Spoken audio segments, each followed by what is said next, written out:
Children, welcome to असा education. आज हम कर रहे हैं chapter number 1, sources of studying the history of ancient India.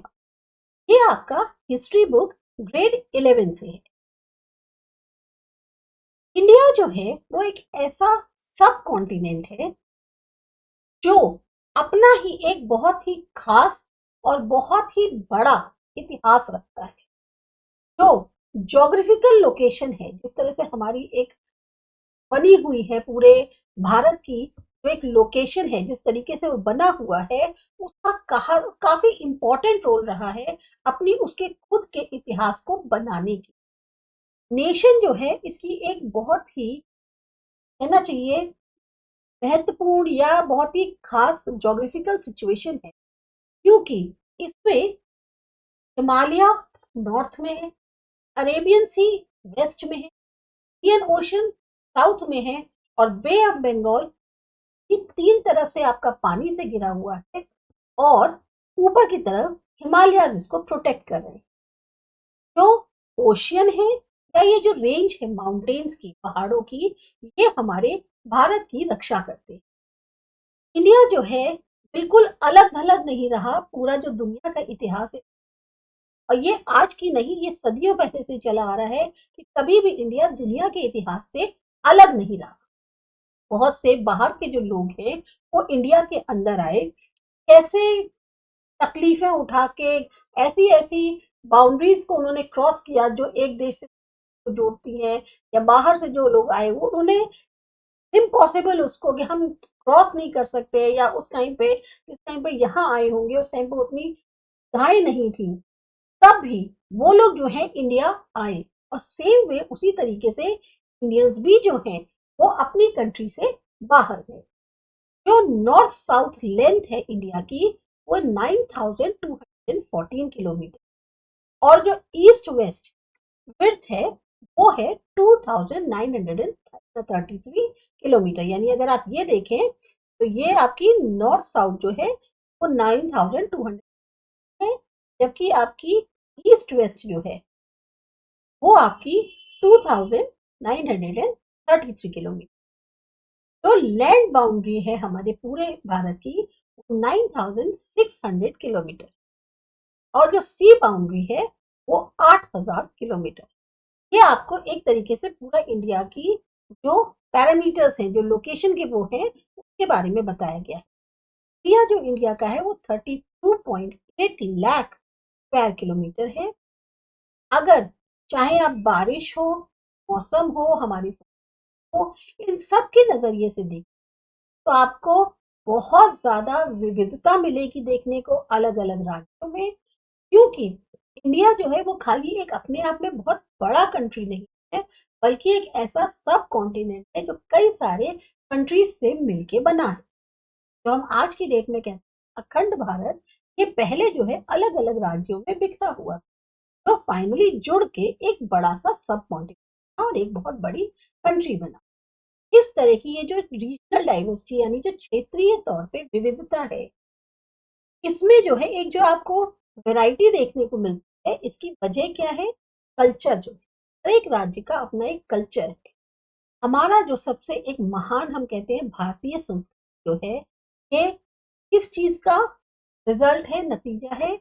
यहाँ पर बहुत सारे अलग अलग जातियों के, रेस कहते हैं उनके, और जो संस्कृतियां हैं उनका एक समावेश है, उनसे मिलकर बना है। इसी वजह से या उसी का एक नतीजा है, इसीलिए हमारा जो भारतीय संस्कृति है वो बहुत महान कही जाती है।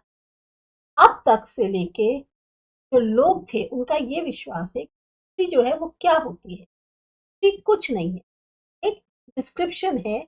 जो पहले जमाने में डायनेस्टी, जो एक पीढ़ी दर पीढ़ी उन्हीं के राज्य के या उन्हीं के परिवार के जो लोग राजा बनते हैं, या डिस्क्रिप्शन है युद्ध का, राजाओं का, जो साम्राज्य वाले राजा थे, महाराजा राज्य थे, उन सब का जो है एक तरीके से उसका डिस्क्रिप्शन। तो लोगों का ऐसा सोच, पर फैक्ट अगर कहा जाए तो ऐसा नहीं।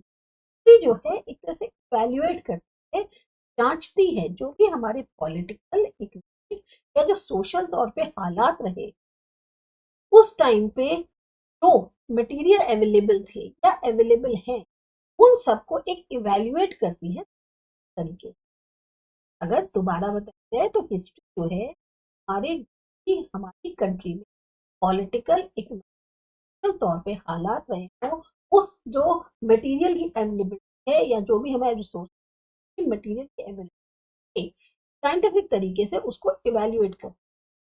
यहाँ पर मटेरियल का मतलब ये नहीं है कि मटेरियल की रिसोर्सेज की बात कर रहे हैं खाली, यहाँ पर एक तरीके से जो है, जैसे फॉर एग्जांपल अभी डायनेस्टीज की थी, बैटल्स हुए, तो उस टाइम पे कैसी सिचुएशंस थी, क्या पॉलिटिकल इकोनॉमिक हालात रहे थे, उस समय क्या क्या चीजें हमारे पास अवेलेबल थी, कैसे वो चीजें हुई, उन सबको साइंटिफिक तौर पर आंका जाता है और तब जाके हमारी एक इतिहास को बताया जाता है। इतना ही नहीं, एक सवाल भी उठता है कैसे तरीके की घटनाएं हुई और उसका समाज पर क्या असर पड़ा, उसको भी ये पूरी से बताता है। कई बार आपको नए नए आर्टिफैक्ट्स में उनके बेसिस पर आपकी नई परिभाषाएं तैयार होती है, या साथ ही साथ जो एक तथ्य है हमारा जो फैक्ट होता है, तो फिक्शन से भी अलग करता है। कहानी काल्पनिक और एक होता है तथ्य, इन दोनों से भी वो उसको अलग करता है। साथ ही साथ जो भी हिस्टोरिकल तौर पे एविडेंसेस मिले हैं, के बेसिस पर भी जो हिस्टोरियंस है वो उस तथ्यों की जो सच्चता है या सत्यता होती है उसको वो बताते हैं। तो बेसिकली जो हम इस वक्त टाइम पे पढ़ेंगे, ये पढ़ेंगे कि अगर हमें एंशिएंट इंडिया की हिस्ट्री को पढ़ना है तो उसके लिए जो जरूरी सोर्सेज वो कौन कौन से आता है। Tradition of writing Indian history, क्या तरीका था, एक ट्रेडिशन चला आ रहा था इंडियन हिस्ट्री को लिखने का। वेस्ट की अगर बात करें तो जितनी भी ऐतिहासिक घटनाएं हुई उनको इंडिया के मुकाबले ज्यादा बेटर तरीके से क्रोनोलॉजिकली ऑर्गेनाइज किया गया। अब क्वेश्चन आता है कि क्रोनोलॉजिकल मतलब क्या होता है। क्रोनोलॉजी का मतलब होता है कि चीजें जैसे जैसे घटित हुई तो क्रम वाइज अगर आप देखें तब आप जो है ज्यादा बेहतर तरीके से उनके घटनाओं को समझ पाएंगे। जो वेस्ट है वहां पर ये जो ऐतिहासिक घटनाएं थी उनको कहीं ज्यादा क्रमांक तरीके से जो है ऑर्गेनाइज किया गया इंडिया के मुकाबले। अब हम इस बात को लेकर ये नहीं कह सकते कि हम इंडियंस जो हैं वो अपनी हिस्ट्री में इंटरेस्टेड नहीं थे। फैक्ट क्या है कि जिस तरीके का जो मेथड था हिस्ट्री को लिखने का इंडियंस में, वो काफी डिफरेंट था जिस तरह से वेस्ट में लिखा जाता। अगर हमारी जो लिखा हुआ इतिहास है इंडिया के अंदर वो आपको मिलेगा पुराणों में।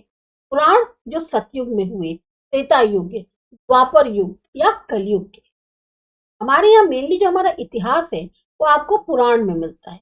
पुराण जो हमारे 4 युग है, सतयुग, त्रेता युग, द्वापर युग और कलयुग। या इससे हमें क्या पता चला कि लिस्ट रूलर्स की, कौन रूलर्स जो थे वो रूल करते थे, या कौन कौन सी जो डायनेस्टीज थी वो हुई, तो उनके बारे में हमें इनसे पता चला। साथ ही साथ इसमें बताया गया है कि कौन कौन से उन्होंने अपने लिए जो कहते हैं ना अचीवमेंट्स हासिल करे, क्या क्या उन्होंने हासिल किया, कौन कौन सी घटनाएं जो है उस टाइम पर घटी। 12th सेंचुरी में एडी कल्हन जो है उन्होंने लिखा राजतरंगिणी। राजतरंगिणी जो है वो हिस्ट्री थी कश्मीर की।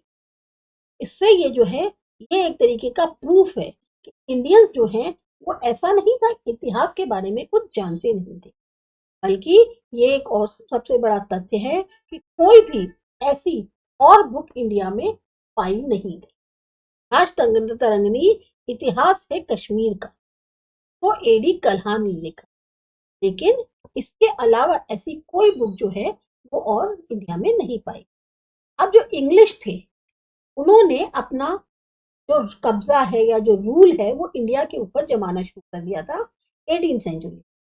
उनको सारी जो हमारे यहाँ की पुरानी इंडियन बुक्स थी उन्होंने उसको हासिल किया, फिर उसको इंग्लिश में ट्रांसलेट किया ताकि यहाँ का जो इतिहास है वो समझ सके, या जो यहाँ का समाज है उसको ज्यादा बेहतर तरीके से समझ पाए। साथ ही साथ हमारा जो इतिहास है या जो कल्चर है हमारे एक एंशिएंट इंडिया का, उसको जानने के लिए रॉयल एशियाटिक सोसाइटी जो बंगाल की थी उसको स्टैब्लिश किया गया 1827। इन्होंने मनुस्मृति जो है उसको इंग्लिश में ट्रांसलेट। एक जर्मन स्कॉलर थे मैक्स म्यूलर, उन्होंने पूरी तरीके से जो हमारी हिस्टोरिकल इंफॉर्मेशन है इंडिया के बारे में उसको जो है प्रेजेंट किया। ब्रिटिश ने ये भी जानने की कोशिश करी कि पहले जो है जो लैंग्वेज जो भाषाएं बोली जाती थी इंडिया के अंदर वो कौन कौन सी। ब्रिटिश स्कॉलर जो जेम्स प्रिंसेप थे उन्होंने फिर एक तरीके से जो इंस्क्रिप्शंस थे अशोका के 1827 एडी में उनको भी एक तरह से डिकोड करा। विंसेंट आर्थर स्मिथ इन्होंने लिखी अर्ली हिस्ट्री ऑफ इंडिया, जो अब तक की सबसे पहली ऑथेंटिक बुक, जेन्युइन बुक मानी जाती है एंशिएंट इंडिया के बारे में। साथ ही साथ ये जो बुक लिखी गई थी ये ब्रिटिश के पॉइंट ऑफ व्यू से लिखी थी, जिसमें मेनली किसकी तारीफ करी गई थी, ब्रिटिशर्स की। उनके अनुसार ब्रिटिश रूल जो है सबसे ज्यादा काम वाला यूजफुल हुआ था बजाय एशियन और मिडिवल इंडियन रूल के। उसके अनुसार हम जो आज रूल कर रहे हैं वो सबसे बेस्ट रूल है, तुम्हारे पहले या मिडिवल इंडिया में जो भी रूल हुआ वो उतना अच्छा नहीं था। ब्रिटिशर्स ने इंडियन हिस्ट्री को जो है अपने पॉइंट ऑफ व्यू से लिखा है, जबकि इंडियन जो नेशनलिस्ट थे उन्होंने कहीं ना कहीं ये जो हिस्ट्री को लिखने का एक टास्क था वो उन्होंने जो किया वो उन्होंने नेशनलिस्टिक अपने राष्ट्र के पॉइंट ऑफ व्यू से किया। मतलब अगर हम इंडियंस हैं, इंडियन नेशनलिस्ट हैं, वो अपने तरीके से सोच के लिखेंगे, जबकि ब्रिटिशर्स ने उन्होंने अपने तरीके से इंडियन हिस्ट्री को सोच के लिखा। जो नेशनलिस्ट थे उन्होंने इंडिया की जो ग्रेटनेस है, इंडियन कल्चर की जो ग्रेटनेस है वो पूरी दुनिया को प्रेजेंट करने की कोशिश करी। डॉक्टर आरजी भंडारकर और वी के राजवड़े ये दो ऐसे इंपॉर्टेंट नेशनलिस्ट हिस्टोरियंस थे। बहुत ही बड़ा बदलाव जो है वो इंडियन हिस्ट्री को जो लिखा जा रहा था उसके तरीके में आया जब हमें आजादी मिल गई। जो राइटिंग थी इंडियन हिस्ट्री को लिखने की वो कैसे डेवलप हुई, पॉलिटिकल हिस्ट्री से वो सोशल, इकोनॉमिक और कल्चरल हिस्ट्री तक धीमे धीमे डेवलप होनी शुरू। जो सबसे इंपॉर्टेंट ऑथर्स माने जाते हैं इस फील्ड के वो है ए.एल. बाशम, जो कि इन्होंने लिखी थी the wonder that was India, और एक थे डी कुशाम्बी, इन्होंने लिखी थी introduction in the study of Indian history. आपके लिए राइटर्स वगैरह जो है इनको याद करना जरूरी है क्योंकि ये आगे एमसीक्यूज में भी आपको हेल्प करेंगे, प्लस कभी कंपटीशन होते हैं या कुछ भी होता है तो उसमें आपको ये बहुत ज्यादा हेल्प करते हैं, खास तौर से क्वेश्चंस को क्विकली सॉल्व करने। कंटेंट अब इंडियन हिस्ट्री के क्या थे उसके बारे में देख। कंटेंट मतलब जो मैटर था, जो कंटेंट था इंडियन हिस्ट्री का वो इस तरीके से था कि वो जो है अवेयरनेस ला सकता है स्टूडेंट्स के बीच में, इससे संबंधित कि हमारा जो इतिहास था उसकी पूरी जानकारी हमें मिल सके, या हम अपने जो हमारा खुद का नेशन है उसके जो बहुत ही यूनिक से एलिमेंट्स हैं, हमारी एशियन, चाहे वो सोसाइटी हो, रिलीजन हो, स्टेट हो या कल्चर हो, उन सब का जो है समावेश हमारे इस इंडियन हिस्ट्री के कंटेंट में किया गया। इस तरीके से लिखा गया उसे ताकि लोगों को या स्टूडेंट्स को जागरूकता लगे। तो जो कंटेंट है हिस्ट्री का वो क्रम वाइज इंफॉर्मेशन है इंडिया की, स्टोन एज से लेके 20th सेंचुरी तक जो इंडिया रहा है उसमें कैसे कैसे क्या क्या चीजें घटित हुई, वैसे वैसे उसके बाद से उसका जो है मैटर लिखा गया है, या उससे संबंधित जो भी कारण रहे उनका क्या इफेक्ट रहा रिलेशंस वगैरह पे, उन सब के बारे में जो है वो बताया गया।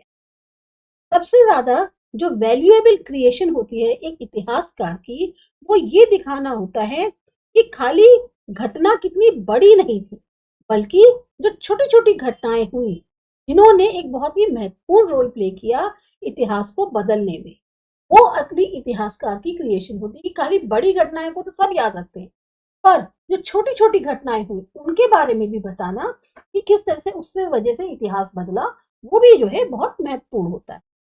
आर्ट हो, आर्किटेक्चर हो, रिलीजन है, वर्ण हो गए, कास्ट हो गए, पॉलिटिकल सिस्टम, इकोनॉमी है, ट्रेड, कॉमर्स है, एक विचार विमर्श, उसके ऊपर फिर कैसे कंडक्ट किया गया आचरण, और जो आइडियोलॉजी यानी विचारधारा है, जो सब कुछ उनसे संबंधित है, ये क्या होता है हमारे इतिहास का एक कंटेंट है, एक मैटर है, सब कुछ सबके बारे में जो है बताया गया है। तो इस इंटेंशन से, इस मंशा से अब हम जो है एंशिएंट हिस्ट्री जो है हमारी इंडिया की, उसको पढ़ने की कोशिश करें। हिस्टोरियंस ने जो सोर्सेज हैं को जानने के, उसको दो भागों में बांटा है। एक है अनरिटन सोर्सेज और दूसरे हैं रिटन सोर्सेज, यानी जो हमें लिखित मिले और जो हम बिना लिखे हुए सोर्सेज हैं। सबसे पहले देखते हैं अनरिटन सोर्सेज के बारे में। हिस्टोरियंस ने ये माना कि आर्कियोलॉजिकल इनपुट्स जो हैं वो अनरिटन सोर्सेज, मतलब जो भी चीजें पाई गई, अब जो चीजें पाई गई उनको लिख नहीं सकते ना, तो वो चीजें हमें मिली, जैसे कि पुराने जमाने के टूल, मेटल्स, जो मिट्टी के बने हुए बर्तन थे, क्ले के, कॉइन्स, स्केलेटन्स, ह्यूमन के जो क्लासिकल सोर्सेज हैं, ये सब आते हैं आपके अनरिटन सोर्सेज। इस तरीके के जो सोर्सेज होते हैं उसमें कुछ भी लिखा हुआ मटेरियल अवेलेबल नहीं होता। पर जो हिस्टोरियंस हैं वो साइंटिफिक तौर पर एक इतिहास को रचते हैं। इनसे किसकी मदद से? जो शहर हैं, जो पूरी तरह से जमीन में समा चुके हैं, गांव हैं, या जो अनरिटन टूल्स हैं, उनके माध्यम से एक बार दोबारा से साइंटिफिकली इतिहास को बनाने की कोशिश करते हैं। मेजर पार्ट जो इंडियन हिस्ट्री है वो इन्हीं अनरिटन सोर्सेस से तैयार किया गया है।